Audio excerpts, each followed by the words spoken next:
Alrighty. Hey, AP Chemists. This is the Summer Work Part 3 Important Information Part 3 video lecture. So in this lecture, we'll be talking about the names and writing formulas, like chemical formulas, for ionic compounds. And on the side here, and again, throughout this, I already kind of put some notes in so you could pause and write or try and catch up as I'm talking about it, up to you. I made a little note here to remind us about what ionic is. Typically, ionic compounds have a metal and nonmetal, and we just added in the last video, the aspect that it could also contain something called a polyatomic ion, like nitrate and ammonia. Yeah. All right, so writing formulas for ionic compounds. In a chemical formula, the sum of the charges of the positive and negative ions must equal the total charge, or typically 0.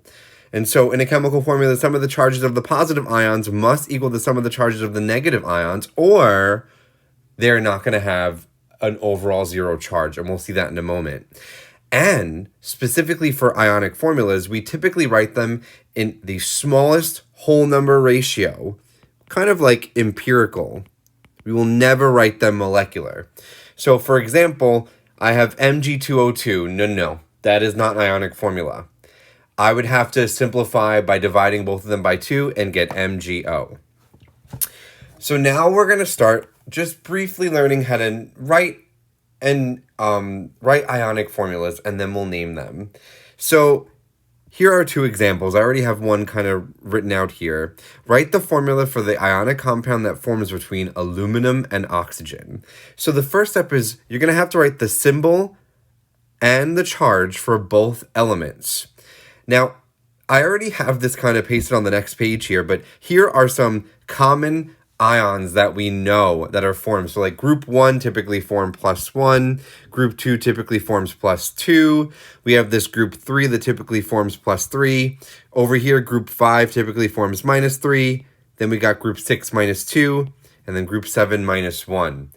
And so I already have a couple of the ions here, so I'm going to use those for reference. So for aluminum is right here in group 3. It forms a +3 charge. Oxygen is in group 6. It forms a -2 charge. Then I need to know that the sum of all of the charges needs to add up to 0, or they both have to be equal. The positive charges have to equal the negative charge. Well, the only way for 3 and 2 to be equal, I need to find a common multiple. That common multiple is 6. Or I have a nice little trick here, and I kind of showed it here. This trick, I'd rather just teach and show this. This is so nice and simple. We have something called the crisscross method. I write the charges as just numbers as a superscript on the top here. So I have Al3, O2, and then I swap places, or what I call crisscross those charges. I'm going to bring the 3 over down by the oxygen and the 2 over down by the aluminum. And then here is the formula that forms the ionic formula that forms between aluminum and oxygen, Al2O3. This will be called aluminum oxide, and we'll name that in a little bit. And then just to double check, I'll have 2 aluminums and 3 oxygens. The 2 aluminums add up to +6. The 3 oxygens add up to -6. They are equal, so that's good. And the sum of those equal to 0. That is how we do a simple ionic formula. Let's do another example. Let's write the ionic formula that forms between calcium and oxygen. If we look at calcium on the periodic table over here, calcium is right here. It's got a +2 charge. Oxygen, we already know that it's -2. So I'll say calcium is +2. Oxygen typically forms a 2- charge. The common multiple between 2 and 2, you would have guessed it, it's 2. It's already at 2. So I only need one of each of them. But let's say I didn't know that. Let's do the crisscross method. I'm going to put the Ca2O2, and I'm going to crisscross these charges. And I'd get Ca2O2. Now, as mentioned earlier, we write in ionic formulas in the simplest whole number ratio right there. So Ca2O2, I would have to divide both those 2 by 2, and I would get the correct formula of CaO. And this makes sense because I have Ca2 plus plus 2 minus. They are equal and opposite. That adds up to 0. Sum of the charges equals 0. I have 2 practice examples for you to try. I'd like you to try and follow these steps and see if you arrive at the same answer. Write the formula between potassium and sulfur. Make sure you're able to get K2S. Write the formula between aluminum and nitrogen. Make sure you get ALN. And I'll say this again. If you are having problems getting at the correct answers or you are not able to get there, reach out to help. Reach out in the Remind or in the email. Let us move a little bit forward. How would I name these formulas? Now, the first step in naming any formula is to identify the types of ions in that formula. Well, remember, an ionic compound is metal and nonmetal. Well, I could have 2 different types of metals that we'll see in the compound, and that's going to give me these 2 different avenues of naming. First, I have group 1 and group 2 metals. They only form one type of charge, so there's no confusion there.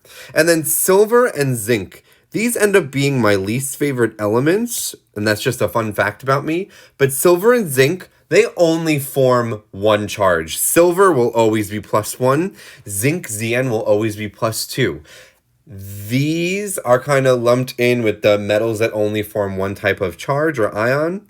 Then you have metals that form more than one type of charge or ion. And those are known as transition metals. Transition metals like copper, manganese, iron, they could form more than one charge, and they're going to get named a different way. And here are a bunch of examples of ionic compounds for us to kind of be able to reference here. NaCl, metal and nonmetal, MgBr2, FeO, CrBr3, metal and nonmetal. Then we have K2SO4. That has a polyatomic ion in it. RbNO3. NO3 is a polyatomic ion. We're going to have to recognize those as ionic and then be able to name them. And then here's like another little picture here that shows like main group, like group 1, 2, 3, 4, 5, 6, 7, 8, and then our transition metals, with the exception of silver and zinc. Silver and zinc will only form one charge. So it's very important to recognize we have group 1, group 2 metals, and then transition metals. They're going to be named 2 different ways. Let's just do group 1, group 2 metals. If these are known as like simple binary ionic compounds here. So sodium and chlorine. Sodium is a group 1 metal right here. It only has one charge. Chlorine is a nonmetal. The way that I would name it would be sodium chloride. Look at how I do this. I name the metal as is. I just name it. And then for the nonmetal, which is typically on the right side, I change the ending of it to IDE. So Cl is chlorine, it becomes chloride. I have more examples here. If I have KCl, K is potassium, Cl is chlorine, that gets changed to chloride. Ca right here is calcium. O is oxygen. Be careful, oxygen's a little bit weird where like that YGN just gets totally knocked off and it becomes oxide. That also happens with nitrogen. Nitrogen would take off everything, OGN, EN, and that just becomes nitride. So just like keep that in mind for later. And then let's do one more. I have it right here. Oh, I have calcium bromide. Calcium is CaBr. Even though there's 2 of them, it doesn't matter that there's 2 of them for ionic compounds. That would still be just bromide. Now let's do Ag3N. Ag is silver. Nitrogen, I just showed you up there. Nitrogen just becomes nitride, and I'm done. And then just be careful. This would also happen with like zinc. If I had like zinc nitride, that would be ZN3N2, and I'll show you how to do that later, or we could do that already. Zinc and silver, even though they are not in group 1 or group 2 or even group 3 and they're in the middle, they only form one charge. So they kind of get lumped and named as if they were in group 1 and group 2. Now let's move on to our transition metals. These are our transition metal ionic compounds. So this is going to be a little bit more intense. All right, so if I am a metal in the middle of the periodic table here, there's something unique about me.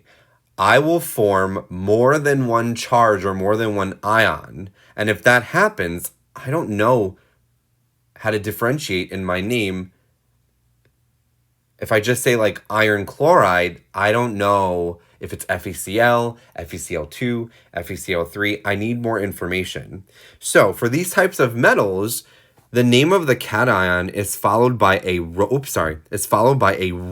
numeral. And I have the Roman numerals over here if you don't know what they are. Like 1 is I, 3 would be 3 I's, 4 is an IV, 5 is V. Right? Roman numerals are going to represent the charge or the ion of these transition metals. And so here are just 2 quick examples. Fe with a 2+ charge, it would be named as iron Roman numeral 2. Iron Fe with the 3+ charge, that would be named as iron Roman numeral 3. The Roman numeral represents the charge. And the only way I'm going to be able to figure out that Roman numeral in compounds is I have to figure out the charges, and I have that highlighted here. I have to do a little bit of backwards math to figure out what the charge of my metal is, and I have an example here. So let's look at an example of CrBr3. I want to be able to name this. I know it's going to be named like chromium bromide something, but I got to figure out chromium. I don't have my periodic table here, but chromium is found somewhere in the middle of the periodic table. It's like somewhere over here. Chromium is a transition metal. I'm just going to go back. Chromium is a transition metal. I have to figure out its charge. Well, in this compound, I see that I have 3 bromines. Each bromine or bromide ion is -1. Right? I have that circled here. Each bromide is -1. There are 3 bromides. That means those 3 bromides have a total charge of -3. Remember, in ionic compounds, the sum of the charges needs to equal 0, or the cations have to be equal in charge to the anions. So, if my 3 bromides are -3, that means my chromium must be +3. And there we go. I'm going to end up with chromium Roman numeral 3. That is going to be the name of the transition metal. It has to be +3 for those 3 bromides. I could also have chromium being a +2 or a +6 charge, but it's not for this compound.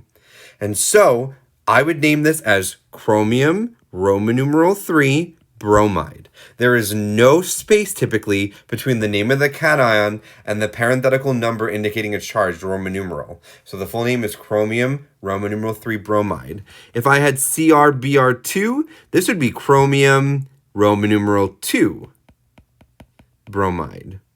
And no, the Roman numeral does not represent the subscript. Roman numeral is not the subscript. Is not the subscript. That is a typical misconception among students. It could be a nice little trick for some of them, but it is not for all of them. Like CaO, I'm sorry, not CaO. Something like FeO. This would not be iron 1 oxide. This is actually iron Roman numeral 2 oxide. Oxygen is a -2 charge. That means iron Fe must be +2, and its Roman numeral will be 2. I have another example here. Let's do CuO. It's kind of like FeO.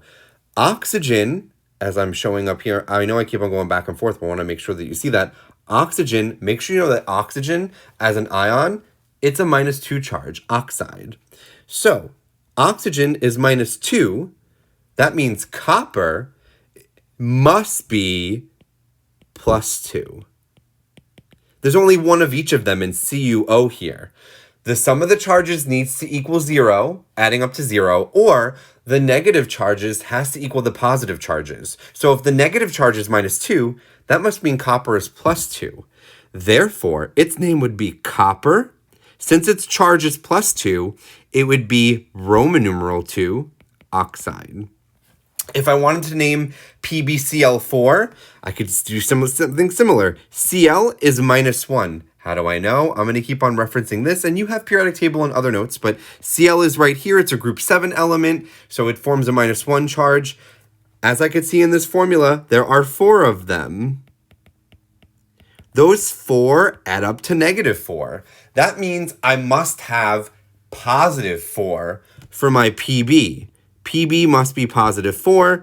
Pb is known as lead, so this would be lead, Roman numeral 4, chloride. Okay? I do want us to be careful because it's not common, but if I somehow had more than one of my transition metals, so I'll do something like Fe2O3, the Roman numeral is supposed to represent one transition metal, not both of them. So for example, in Fe2O3, I have the 3 oxygens here. Each oxygen is 2 minus, which is minus 6. That means I have 2 Fe's that need to add up to positive 6. The positive needs to be equal to the negative. Well, I have 2 Fe's that got to equal positive 6. That means each Fe is positive 3. This would be iron Roman numeral 3 oxide. So just be careful, just doing more examples here. I'm going to end with some polyatomic ion nomenclature. This is a little bit simpler as far as naming. Writing it, you might have to be careful a little bit. So when we name ionic compounds that contain polyatomic ions, we just use the name of the polyatomic ion. And so you either have to remember them or you'll use them, or I'll be giving them to you. We have to use them as a reference. Just like a little note, an easy way to recognize that there's a polyatomic ion in a compound, if there are more than 2 capital letters. So here we go. N, N, and O. I have 3 capital letters.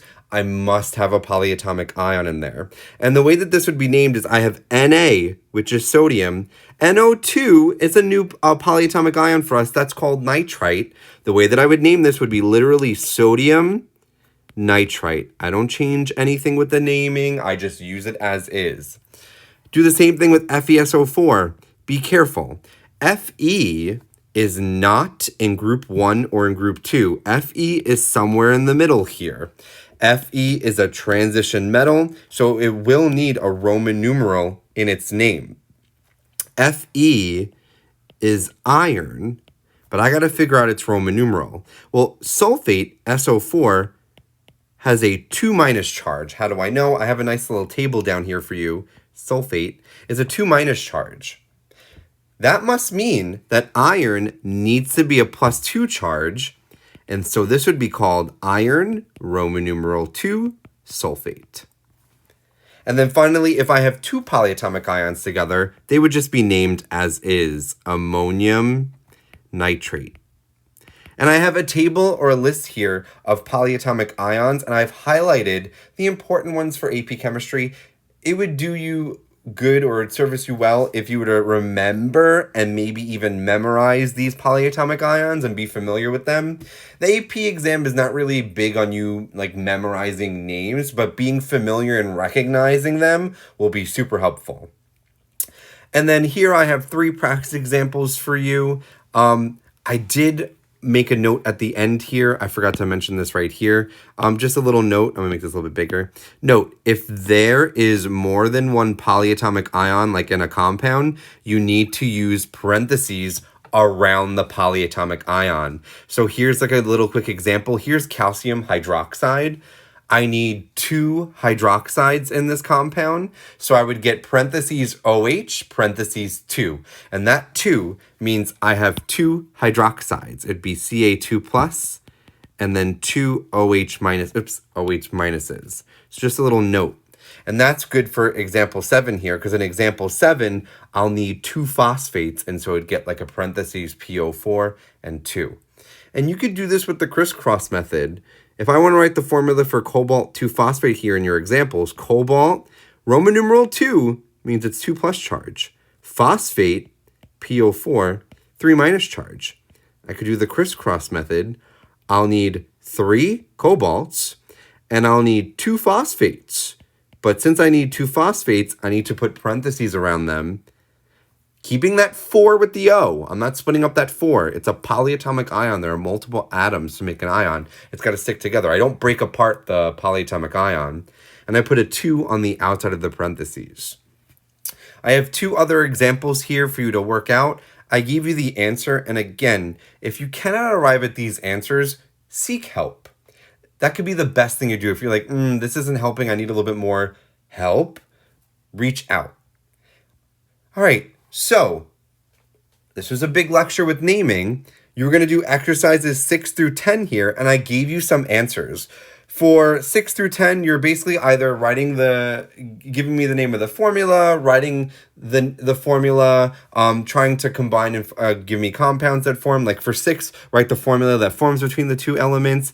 For 7, give me the compound that forms between potassium and each polyatomic ion.